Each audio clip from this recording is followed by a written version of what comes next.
Hello and welcome everybody to another episode of the Mental Toughness and Body Show.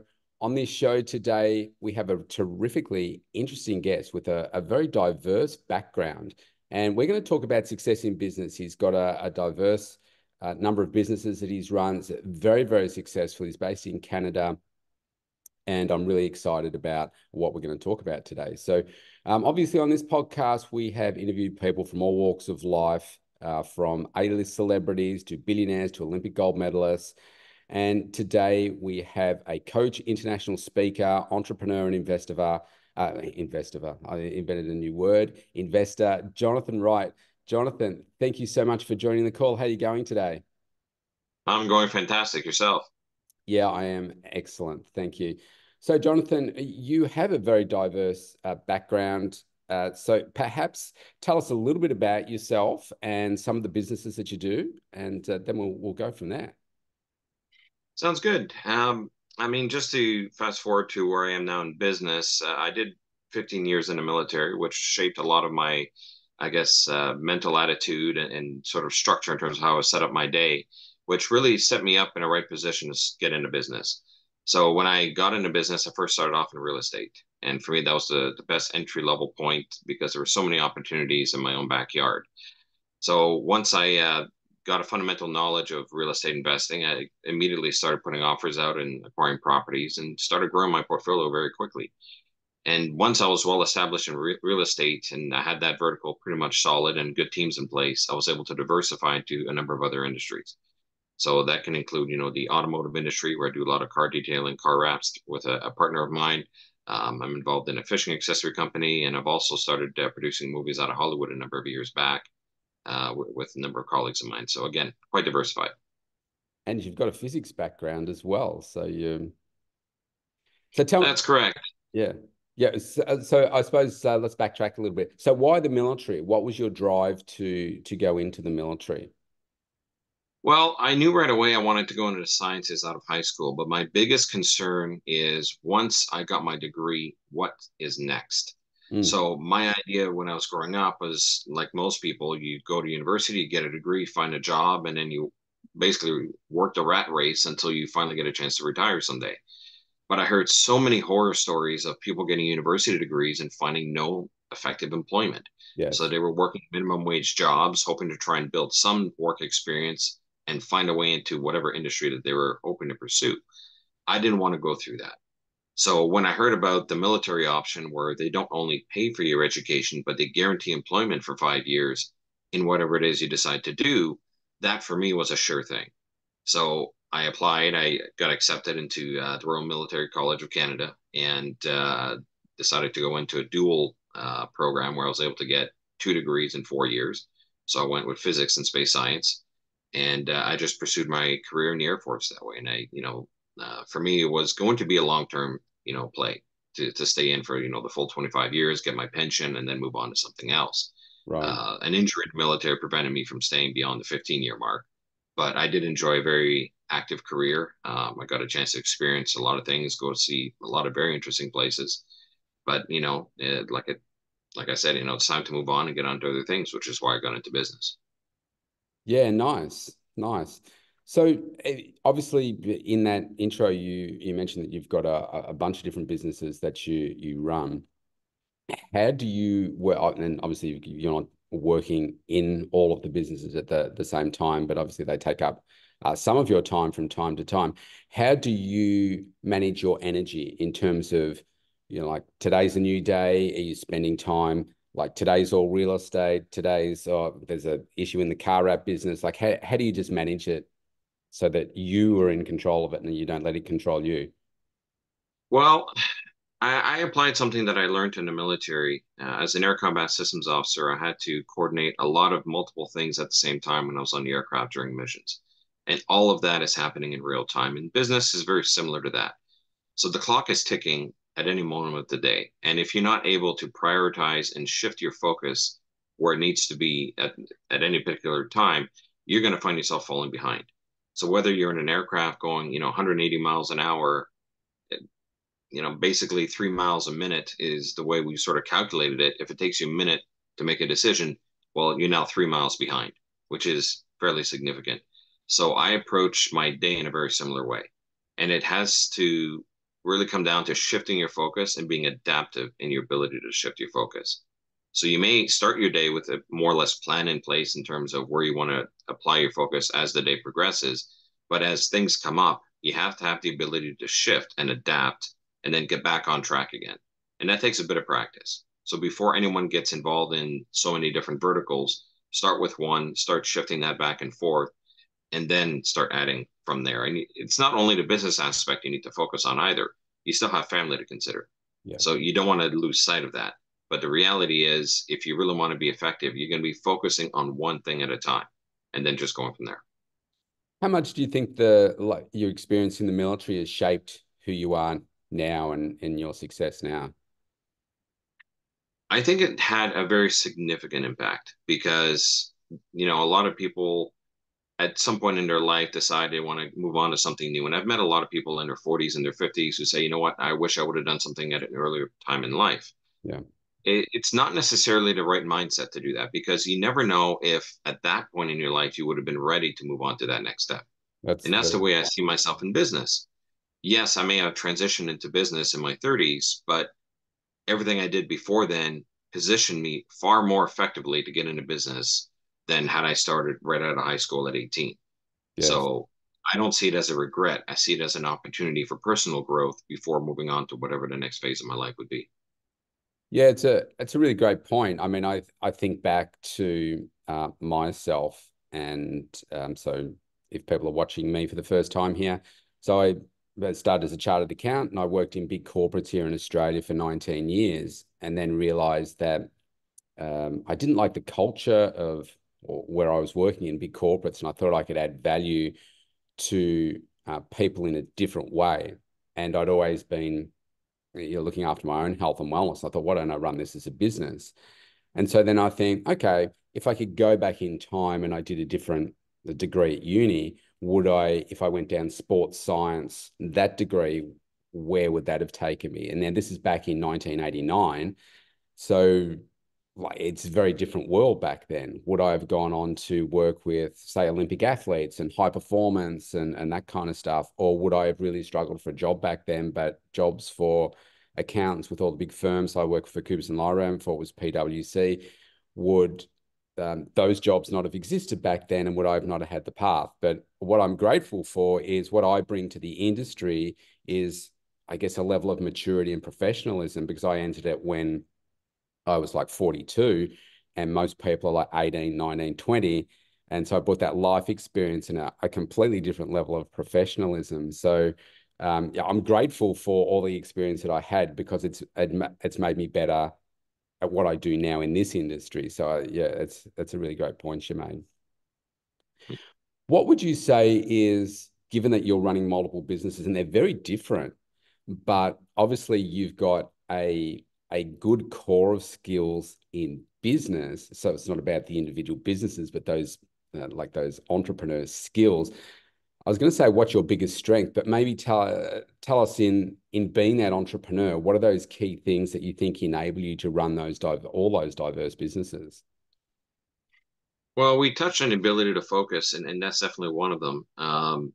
Also, time management is essential because as you start acquiring more businesses, you cannot sacrifice your ability to contribute or to add value to everything that you already have in your life, whether it's family, whether it's the businesses you already established. So as you grow and as you evolve and as you become better at whatever you do, being able to manage your time effectively becomes very important. So in my case, I've had to make adjustments and plan my time far more effectively today than I did 5 years ago, and how I had to evolve that time management.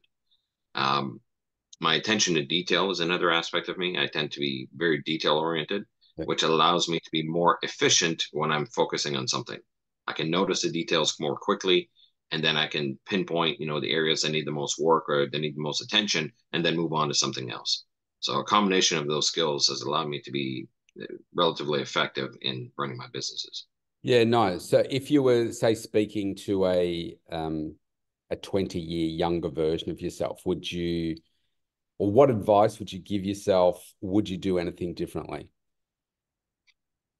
I would say that the advice I would have given myself would be to go out and try something, even if you're not 100% ready for it.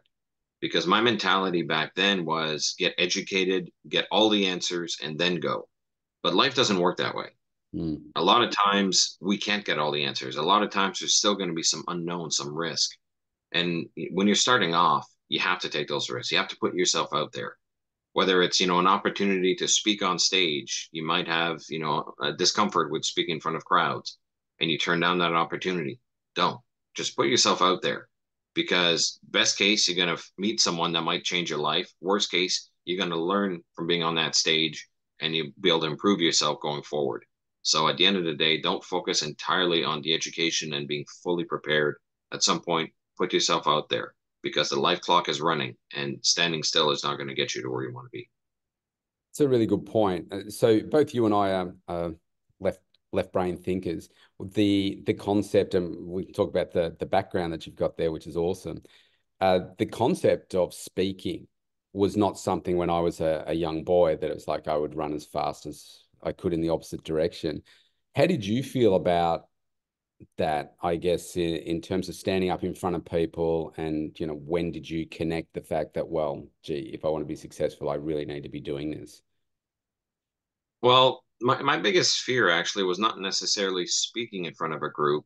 It was more the concern that why would they be interested in what I had to say? Did I have anything of value? Because the last thing I wanted is to be on stage and everyone just tunes out, checks their phones, or, well, back then, would just, leave to take an extended bathroom break. Yeah. And I'm thinking, okay, I need to make sure I'm adding value, but I was never confident enough that I had value to provide. Um, but at the end of the day, once you start to build that confidence and that you're really pushing yourself to the limit, I find that once you get on those stages and you definitely start adding value to people, that's when it starts being transformative.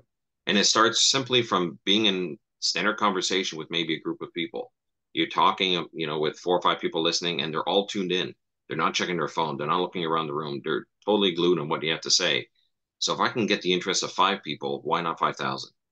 And that's the whole point, because now you can pass on your message, your ideas, your opportunities to so many different people. And that is how you can reach the largest audience in the fastest period of time, which is not only effective for time management, but also opens so many doors so quickly. Yeah, it's a really great point. I think if you are confident about the content that you're delivering, then it does give you that more of that self confidence as well. Now, I know you've, so I've been in the audience where you've interviewed some tremendous celebrities. Who would maybe tell us a couple of your favorites, and perhaps, that your favorite celebrity that you've interviewed? Oh my gosh, it's hard to pinpoint a favorite. I mean, I've interviewed Wayne Gretzky, I've interviewed Kiefer Sutherland, Vince Vaughn. I mean, there's, and the list goes on.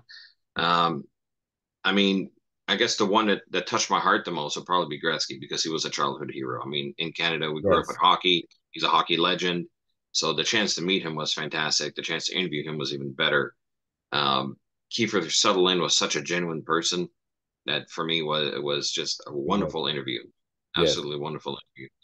I mean, honestly, the list goes on. It's hard to pinpoint any one of them.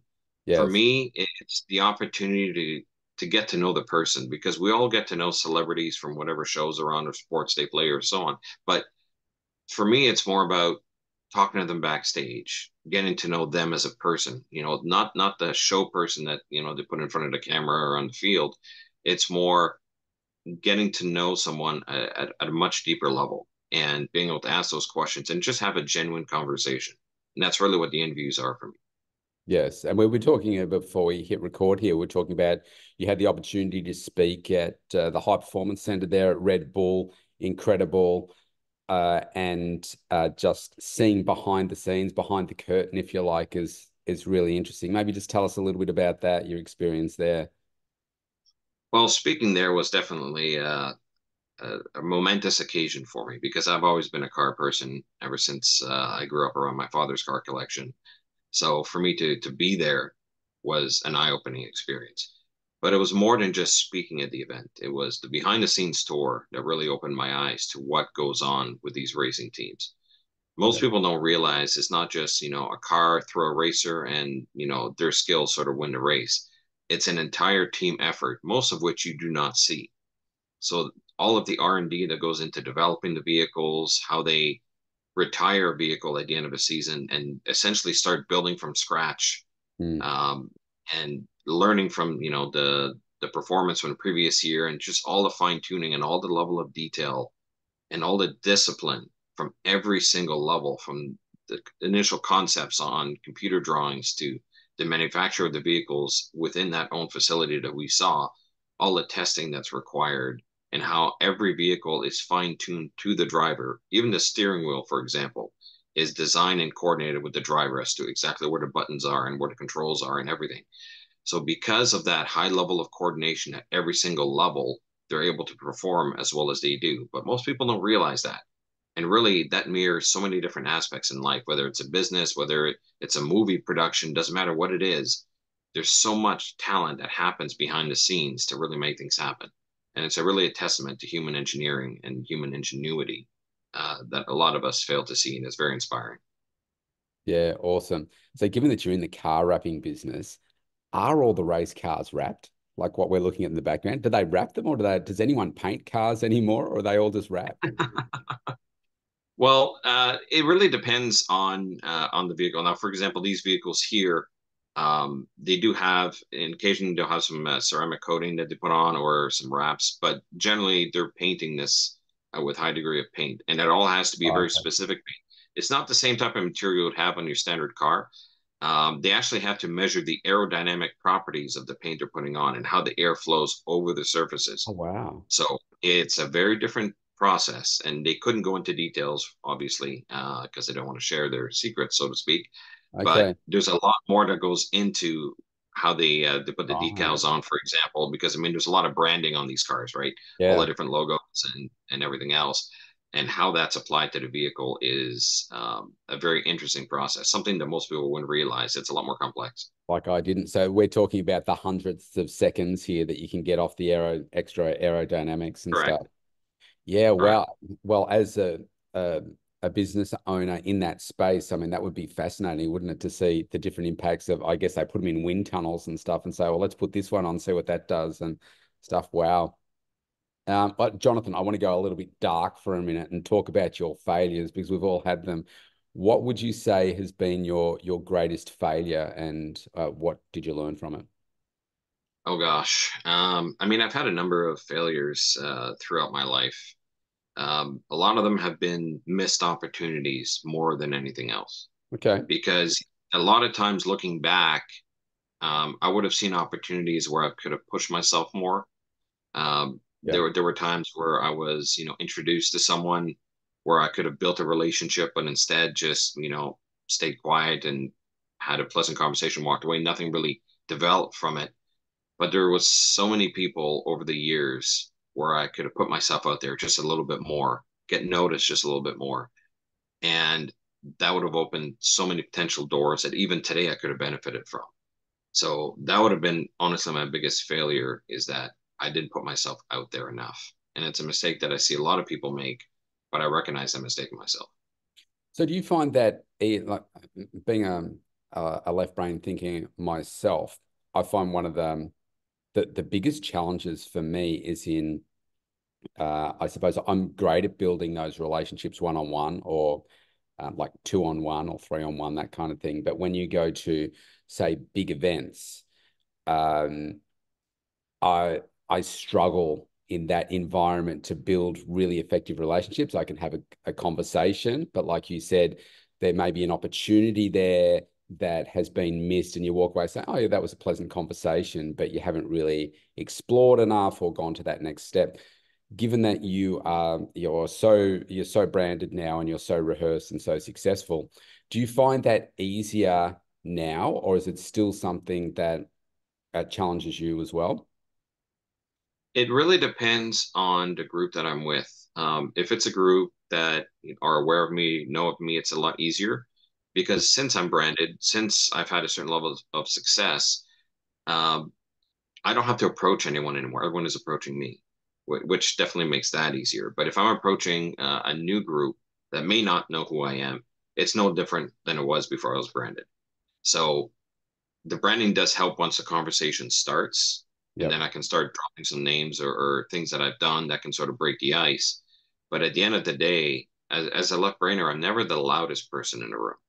Yep. So if I'm with a larger group, like you mentioned, where you can be with, a dozen different people, a lot of times there's going to be one or two people in that group that dominate the conversation. I'm very rarely one of those people unless I'm in an environment where people know who I am and want to hear what I have to say. And Yes. that's where we go back to the stage again, because when you're on stage, especially as a left brainer, you now have the floor and Yep. you're the de facto loudest person in the room. Yeah. And everyone is, I won't say forced, but in a position where they have to listen to you. Yes. So that's a much easier, more effective way for us to reach out as left brainers, is to get that stage and to get that moment in the spotlight, so to speak, that we don't normally get in casual conversations because we're not the loudest person in the group. That's right, and having a good impact there. I like what you said earlier about like people may be listening and thinking about the different businesses that you own, and they're failing to connect, like car wrapping, fishing accessories, real estate, like what documentaries, obviously passions of yours as well. But I like what you said about the car wrapping business, and so I want people to think about the extra opportunities. So you said to me about what's great with the car wrapping business is it gives you an opportunity to meet these highly successful people that wouldn't normally give you 5 minutes of the time, but they're bringing in their, I'm not really into cars. They bring in their Aston Martin and they want to get it wrapped. Or so I don't know whether you would do that with an Aston Martin or that's a sin, but they bring in their fancy cars and they bring it in themselves because they're so passionate about it. So tell us a little bit about that because I like it from a strategy perspective. Well, for the record, yes, we wrap all the high-end cars, whether it's an Aston Martin, it's a Ferrari, Lamborghini, Bugatti. I mean, we've wrapped just a little bit of everything. And it's not so much a sin, it's the fact that we're providing a clear protection on the vehicle. So we're not changing the paint, not changing the color. Right. Everything is staying original. So they're not color wraps. It's a whole other conversation whether color wraps are a sin or not. And Oh, we so does won't go that, down that rabbit hole. so for my understanding, so are you doing a clear wrap of them? Correct. Yeah. Oh, So right. no different Okay. than so no different than how you would wrap your cell phone, like the clear film that you put over the screen of your cell phone to protect it. It's a Gotcha. similar concept, but it covers the entire vehicle. So it protects your vehicle from rock chips. Even if someone lightly keys your vehicle, it's not going to do any damage. So a Ah, lot of people want to be able to protect their high-end cars. Even now, we're starting to get a lot of pickup trucks and SUVs and things of that nature coming through our shop. okay. Um, but to touch on what you said earlier in regards to meeting some of these highly successful people, Hmm. what a lot of people don't realize is if you want to get to the top person in a company, whether it's a CEO, the owner of the company, the president, it's very, very difficult to get their attention, let alone any meaningful amount of their time. So if you go through the regular channels of, contacting their admin assistant or going through their reception office, you're likely not going to get anywhere. So it's always a struggle to find an avenue to get to the top. Yes. However, in this case here, because they're so passionate about their vehicles, they very often personally drive their vehicles in. And of course, we know when this happens because people don't typically just drop in at our shop with their high end cars. They call in, make an appointment. From there, I can get a notice ahead of time saying, for example, on Thursday at 2 o'clock in the afternoon, so and so is coming into the office. That's a perfect opportunity for me to adjust my schedule. Again, that's where the flexibility comes in. Go into the shop about 15 minutes before that appointment, gives me a chance to meet the team, get caught up on a number of things, and be physically there when that person shows up at the vehicle. Yes. And while their vehicle is being assessed and an estimate is being made in terms of how much it's going to cost for the work to be done, I now have 10 minutes of their time. And then we can start talking about cars, start building a relationship. And very often we don't even get into business. We just realize very quickly we have a lot in common. Yes. And 9 times out of 10, it's the actual other person who's very often more successful than me will come back to me and say, you know what, this is really great. I want to, have another conversation with you. Would it be okay if I reach out and schedule an appointment? So now they're asking my permission for my time, which Right. now changes the power dynamic entirely. And of Yes. course, I'm always agreeable to that. I'm more than happy to have that conversation with them. And a lot of times I go into their office, and then now I'll have 15, sometimes even 30 minutes or an hour to sit down with them and have a conversation. So that allows me to really capitalize on that opportunity that you wouldn't otherwise have. Yeah, that's terrific. One of the things I find the more successful you become, it's it's like managing your energy and like there's the energy that's coming out of you and daily, but also managing that energy around you. Like whether you call it your inner circle or whatever. But I think it can be really difficult and challenging for us to say, okay, I'm not allowing that energy to come in. But like that situation you just said there, it's like, well, this is an opportunity to get that really good energy, people that understand. I don't know. I think this is a really great example. Anyone that says to me, why do you get up at 20 past 4? Or I know that's a weird time, but you're a left brainer, you understand. But why do you get up that early? Anyone that says, oh, why would you do that? You know that that's probably not the energy that I want to spend time with. Because if you said that to me, I'd say, that's awesome. You understand why you're doing it, right? You just have different conversations. So what are some of the things perhaps that you do to manage that positive, negative energy around you? Well, as I've become more and more successful, I had to manage my time more and more effectively. So in my case, I had to make a decision as to who I wanted in my life. Yeah, So I looked at every single individual and I said, okay, are they making me better or not? Are they adding value or not? And so on and so forth. And if I'm going to be spending time with someone, I ask myself, is this worth sacrificing time in my business or time with family for this person? yep, So all of that are considerations I need to make. And someone who might be, acceptable in your life at one point may not be at some point later. So yep, it's important to reevaluate that and focus on being around positive people. And it's not only positive in attitude, but it's positive in moving you forward and giving you the opportunity to move them forward. Because at the end of the day, people who are perfectly happy being stagnant are not the people that are going to help you grow. yeah, yeah. That's a great point. Before I move on to the next question, I had an exciting car story that you would be able to relate to. As I say, I'm not really into cars, but this goes back to you just never know who you're going to meet, who's maybe going to come into your shop and so forth.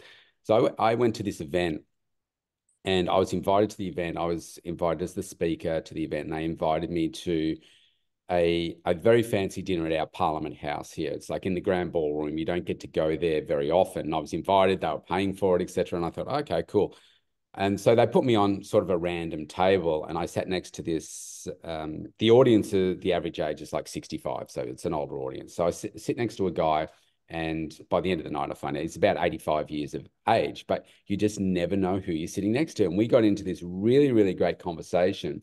And then at some point, he started asking me questions, and he said, what do you do to unwind and so forth. And we're talking about that. And I said, oh, what about you? What do you do? And he said, oh, yeah, he's retired. And he said, oh, yeah, I've got a few cars. And he said, oh, I go and tinker around and, whatever, whatever. And he wasn't really telling me too much apart from his passion for the car and mechanically, etc. And I said to him, what sort of car is your favorite? He said, well, I might get the year wrong, but the decades right. He said, I've got a 1965 Aston Martin. And I said, hang on. I said, do you mean like the grey one in James Bond and stuff? He said, yeah, I got the color wrong. He said it was silver grey or something. And I said, oh, wow, that's really impressive. I said, does it still drive? He said, yeah. He said, it's worth about $1.3 million. I'm like, wow, that's impressive. Now I was already impressed with the guy in the conversation beforehand, but it was just interesting how, and this was right towards the end of the night where he started talking about that, but he was just so passionate about his car. So it's true to what you said before. So yeah, I thought you'd like that story. Um, Yeah, absolutely. And it goes to show that the passion for cars, and it can apply to a number of different things, but I can use cars as a reference since I'm passionate about cars myself, is that it doesn't really fade with age. It's something that, keeps you yeah, grounded, keeps you young. And it's a great way to build relationships because if you have a passion for cars and so does someone else, it's very easy to break the ice. yes, Whether you like the same cars or that's not, you'll true. recognize a passion in each other, and you would be surprised how many relationships I've built Yes. simply from Well, yeah, on that, I have a client that he's got. So I'm in Australia and they've got like those really, I don't know what they're called, but those really big, old, long cars, like whether they be Cadillacs or something, like the boots you could put seven bodies in and stuff. So he's got one of those. And every month out my way, they have it's like a car meet and greet in the morning kind of thing. So I said yes to going along with him to the next one, which is in a couple of weeks, because same thing, you just don't know. But everybody, he says, look, everybody is so great. They all park their cars along the street, they get their coffee, whatever, and everyone's standing around talking about their cars. Now, I'm not really into the cars, but I love the passion that people have, and I admire the work that they've put into it. And you just never know who you could meet. So Absolutely. I mean, here in North America, we call them cars and coffee. It's really all it's probably what what that's it's what about. it's called too. Yeah, Yeah. So I mean, people just get together, and you talk about cars, but you can talk about just about anything. Talk about life. You build relationships, yeah, and over time, you'll meet the same people, and you just never know. And I attend the same groups over here locally. I've met other entrepreneurs. I've built friendships. I've built connections, and eventually, you start building business partnerships. So you yes, just never know. yeah. Tell us a little, just a few more questions. Tell us a little bit about the documentaries that you do. Right. Well, I started getting involved a while ago, and I was contacted by someone to be involved in the first documentary, and I contributed to that one. That was produced, I believe, back in 2018 or so. And then, a number of years later, I was asked to contribute again. So I was more than happy to do that. So I've got two producer credits for those. And then for the latest one, we just started now. It's actually we can't really share the details yet because it has been announced. But I will be back in Hollywood in 10 days actually to do some work on that. And the gentleman in question is getting a Lifetime Achievement Award and just got his star on Hollywood Walk of Fame. So it's not a Wow. small person, but Yeah, it's a great opportunity to be involved in that space. And for me, it gave me a chance to get to know the industry a little more. I've always been curious about it, but I mm, never wanted to pursue a career in it in any way, shape, or form. But this allows me to dabble, so to speak, in that industry and get to learn a lot about it and meet a lot of very interesting people.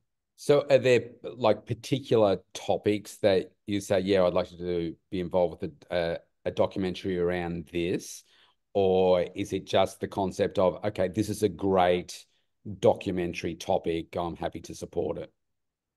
Well, I got in because the first two documentaries we did were on two Star Trek series that took place in the 90s.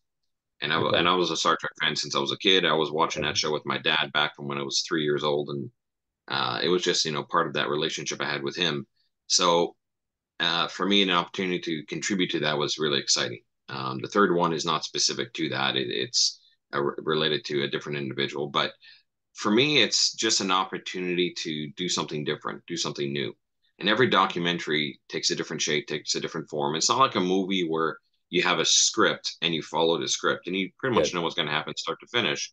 Documentaries have a life of their own. They evolve based on the interviews that take place. We basically just have conversations and let the conversations run their course. And a documentary shapes itself over time. So we don't even know what the end product is going to be. We Yes. have a hope and we have the sort of direction, but we really don't know. And that's what makes it interesting Yeah. because a lot of stories, a lot of ideas and memories come out from those interviews that have never come out before. And there's a lot of very unique content, which I find very interesting. And how do you look at it from a business perspective? Because obviously, as you say, that like if it's a movie, you can say, oh well, this script sounds awesome, but I guess it's a bit like music. They think, well, yeah, I really like this song, but they have no idea whether it's going to be a hit or not. Maybe if it's a movie and they think, well, if we put these actors in it, then they're big names and they'll just draw to anything.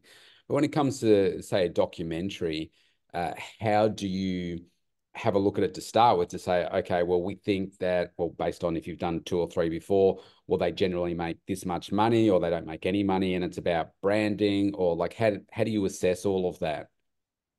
Well, it definitely falls under branding for sure. But just to compare a movie, for example, and a documentary, movies typically cost significantly more to produce than documentaries do. Because you're paying So the big names. you're paying for the big names, you're paying for the sets. If you have to film on location, you have to send the entire crew out there. If you want to shoot a car scene through a city, you have to shut the city down for a period of time. That Right. normally costs substantial amounts of funds, so on and so forth. So it's a bit more of a gamble when you're talking about movies. Right. Much more of a gamble, really, because you're putting all of this money in, hoping it's a hit. And it's like music. You can have a professional artist, write a song, produce a song, and it just doesn't catch on. And you Yeah. just never know. And that's where branding is important. Even in a movie space, if a particular brand like Fast and Furious, for example, they produce another movie, they're going to make some sales. The Yeah. problem with those movies, though, is that because every movie has to one up the one before, Yeah. the production budgets tend to go up very, very aggressively, Yeah. and it becomes harder and harder to really capitalize on those returns. Yeah. For documentaries, we're not worried about that because we don't necessarily have to one up ourselves every single time. Yeah. And because the first two we made were based on a Star Trek brand, which is well established, there's, I think, 5 or 6 ongoing series right now at the date we're doing this recording. It's a very prevalent brand in society. So we're able to capitalize on that brand and we're confident we'll be able to get the interest. So, when we have our theater release, when we sell the license for a period of time to a distributor and we're able to renew that license over a number of years, we're more than capable of getting our returns and usually get some very favorable returns over time. Yeah, nice. Yeah, because I mean, I love movies and so forth. So I guess the concept of Hollywood, whether it's a documentary, because I love there's so many great documentaries out there, and there's so many crappy movies. I'm probably more drawn to a quality documentary. Is this for you a little bit like a shiny object, and you have to be careful that, oh, I don't spend too much time over there because it's, I don't know, whether it's Hollywood or glitzy or wow, whether it's the branding and stuff. And so, hang on, no, I've got to stay focused in, the biggest income producing parts of bit like your entrepreneur cap. No, absolutely. Like whenever I do work on the documentaries, I'm normally in, do whatever needs to be done, get out. I A lot of times there might be opportunities. Hey, if you stay for an extra 5 or 6 days, I think we might have a chance to have dinner with so and so. No, we just interviewed them. Okay, I've done what I need to do. Right. I need to move on. Yeah. I can't let that be a distraction, and it can be a significant distraction for many. But Yeah. I don't get wowed by celebrities or the Hollywood lifestyle and that sort of thing. That doesn't necessarily impress me. I'm more interested in getting to know them as a person, which I do over the course of doing the interviews and spending time with them when I'm actually doing the work. So anytime above and beyond that, typically I'm not going to make the trip down. It's just I got to focus on the business and I got to manage my priorities. And again, that comes down to time management. And the shiny penny can come from so many different things. Yeah. And there could be an event in your local city. There could be a concert you want to go to, whatever the case may be. You have to be able to say no. I need to be able to focus on what's important and what's going to move me forward. Yeah. Nice. Couple more questions. Because I'm so into my own health and wellness, and I know that that's ultimately where most people's success comes from. If you're not in a healthy state, then forget about the wealth and everything else. What would a typical day for you look like in this space in terms of how you manage your day, your mindset, food, exercise, that kind of stuff, just to give people a bit of an idea, because you have a pretty hectic schedule. Oh, absolutely. Being a left brainer, I understand your reason for getting up at 4:20. Yeah. I tend to sleep in a bit more. I get up at 4:25, so I get that extra 5 minutes. But yes, I'm up fairly early in the morning. Usually, I focus on getting myself in the right mindset first. So I might just, very quickly catch the highlights on, news that may have come out or developments, sort of get my mind moving in a particular direction, and then that's when the workout starts. So whether I'm going for a run, exercise bike is normally where I burn a lot of my calories because then I can just be on a bike. I can listen to podcasts. I can, with my mouse on there, I can browse my computer on a big screen and just be reading articles and just focused on the work. And that allows me to not really focus on the workout aspect of it because I Right. really don't like working out. I don't particularly enjoy it, but I don't notice it as much when I'm focused on something else. Yes. So a lot of times I may schedule a workout for an hour and all of a sudden I realize, oh, I went over by 10 minutes. Now I Right. actually had to set an alarm to tell me stop working out. So I Yeah. move on to other stuff because Yeah. you totally tune out of it. But that's really part of it. And it's not only the exercise you do, but it's also what you eat. So thankfully I'm married to a beautiful wife who cooks very healthy food at home. No. So, I just incorporated that into my lifestyle. And So really that's obviously, the important. yeah, obviously you make it, yeah, like strategically you make it because if you don't like doing something, it's easy not to do it, but because you are successful because you do the things that you know you need to do. So I'm assuming that you see how important this is for your success. I don't want to put words in your mouth, but is that how you see it? So that's why you do it. You eat healthily and you do your workouts. Yeah, very much so. Because if you want to be disciplined in business, you can't do that if you're not self-disciplined. Yeah, So the self-discipline is important because it's really the foundation for your entire day moving forward. yeah, So, yes, I agree. Health is very important. So, you make that part of your self discipline. And then health leads into everything else that follows. And living a healthy style allows you to be more alert, more focused. I can go on 12 straight hours without, feeling fatigued, which allows me to be more productive during the day. And it allows me to be more effective with family as well. Because if I wasn't healthy, then I would be completely exhausted after managing all the businesses, and I would be of no value to my wife and children. So in yeah. order to do that, in order to be of value to them, it's not just being there, but giving them my attention, giving them my focus, Being present. and being alert for what's going on in their lives. And it's important to build those relationships as well. Yes, yeah, terrific. Well, Jonathan, I'm going to give you the closing word in a second. You've added so much value here. It's been great to get to know you on a greater depth here today and hear about all your businesses and your success. Congratulations on that. I think it's exciting for me to see your success, and I didn't know about these other aspects of the business that you do today. So that's really fascinating. Everybody, please reach out to Jonathan. You can do that on Facebook. You can see his name on the bottom of the screen there. I will put a link to his profile in Facebook. Jonathan is about to start a podcast over the next few weeks or months or so. So follow what he does. Listen to his podcast when that starts, because I'm sure it'll be phenomenal, because he's got so many contacts around the world. So it's just fascinating insights. So thanks today, Jonathan. I wanted to give you the closing word. What would you say is your favorite quote? My favorite quote. I don't really get motivated by specific quotes. It's more by the stories that I hear from other people. And that's what I'm really fascinated about, by listening to how other people achieve success, because there's no one path to success. There are many different paths to success. So to anyone that I meet who is struggling to find their way, and they compare themselves to others, it's a bad thing to put yourself in those shoes. Okay, you don't want to be comparing yourself to others. You simply just haven't found a path to success yet. So keep meeting people, keep having conversations, keep putting yourself out there to explore opportunities, and eventually you will find that path to your own success. Awesome advice. Thanks so much again, Jonathan. It's been a great interview. Thank you.